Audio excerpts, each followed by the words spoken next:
Mari kita lihat bagaimana Photoshop itu ditata untuk membantu Anda merasa nyaman dengan workspace atau ruang kerja Anda. Untuk mengikuti tutorial ini Anda bisa membuka gambar apapun. Elemen antarmuka pertama yang harus dikenali adalah jendela dokumen yang ada di sini. Di tengah layar ini adalah tempat Anda akan mengerjakan gambar Anda. Di sebelah kanan jendela dokumen adalah panel yang memiliki berbagai kontrol pengeditan gambar. Ada lebih banyak panel daripada yang Anda lihat di kolom panel ini. Beberapa panel tersembunyi di belakang yang lain. Misalnya di sini kami memiliki grup panel, panel warna dan panel swatch. Jika saya ingin melihat panel swatch saya cukup mengklik tabnya.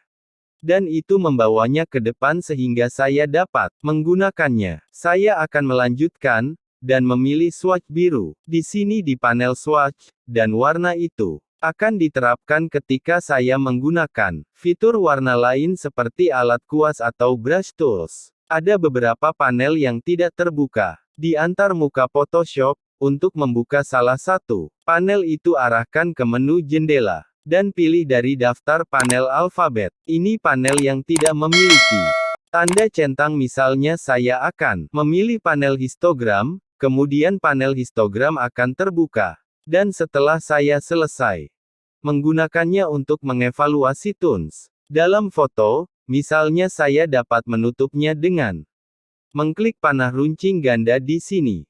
Elemen antarmuka penting lainnya adalah panel alat atau tools. Panel yang terletak di sebelah kiri jendela dokumen. Ini adalah bilah vertikal panjang di sini. Jika Anda tidak yakin alat apa itu, Anda cukup mengarahkan kursor ke ikonnya. Dan sebentar lagi Anda akan melihat nama alat di tip alat.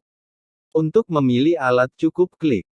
Ada lebih banyak alat daripada yang Anda lihat. Di antarmuka panel alat, Anda dapat mengklik dan menahan alat apa saja. Seperti alat tipe horizontal di sini yang memiliki segitiga kecil di sudut kanan bawahnya. Dan Anda akan melihat menu flyout dari alat terkait. Jadi, jika saya ingin menambahkan teks bukan dalam orientasi horizontal, melainkan dalam orientasi vertikal, saya cukup menggeser ke bawah ke alat tipe vertikal di menu flyout ini dan memilihnya dari sana. Setiap alat memiliki sejumlah kontrol yang disebut opsi, dan yang ditemukan di elemen antarmuka utama berikutnya. Bar opsi horizontal di sini. Di bagian atas layar, hal penting tentang bar opsi adalah bahwa itu berubah tergantung pada alat apa yang dipilih. Jadi karena saya memiliki alat tipe vertikal yang dipilih, saya melihat opsi untuk teks seperti menu ukuran font. Tetapi, perhatikan bila opsi saat saya memilih alat lain, saya akan mengklik brush tools atau alat kuas misalnya, opsi telah berubah untuk menawarkan opacity kuas dan aliran kuas, dan lebih banyak lagi. Mari kita lanjutkan. Dan terapkan opsi. Salah satu hal yang sering ingin Anda lakukan ketika Anda memiliki alat kuas yang dipilih adalah mengubah ukuran ujung kuas. Dan Anda dapat melakukannya menggunakan opsi picker kuas, yang merupakan opsi pertama di sini. Di sebelah kiri opsi bar ini.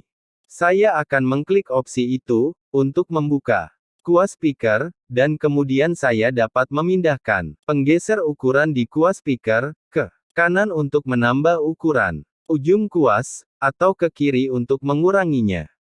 Dan kemudian, saya akan klik di area kosong untuk menutup kuas picker. Saya akan pindah ke gambar, dan saya akan menerapkan beberapa paint atau cat, dan dengan cara alat kuas melukis dengan warna biru, karena Anda akan ingat itu warna yang saya pilih di panel swatch sebelumnya, di video ini.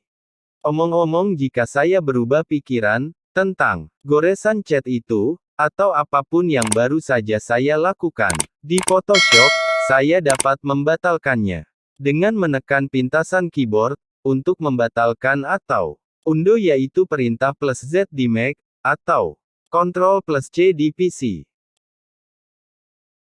Elemen antarmuka utama terakhir adalah Menu bar di bagian paling atas layar. Dan di sini Anda memiliki banyak menu dengan banyak kontrol. Misalnya jika saya ingin menutup gambar ini, saya dapat memilih tutup dari menu file. Dan Anda dapat melanjutkan dan menutup gambar tanpa menyimpan, karena kami belum membuat perubahan permanen. Jadi itu adalah sekilas fitur utama antarmuka Photoshop yang akan Anda gunakan berulang kali saat bekerja di Photoshop. Jendela dokumen, panel, alat, opsi alat, dan menu bar. Sampai di sini dulu pelajaran kita hari ini. Kita akan berjumpa pada pembahasan berikutnya.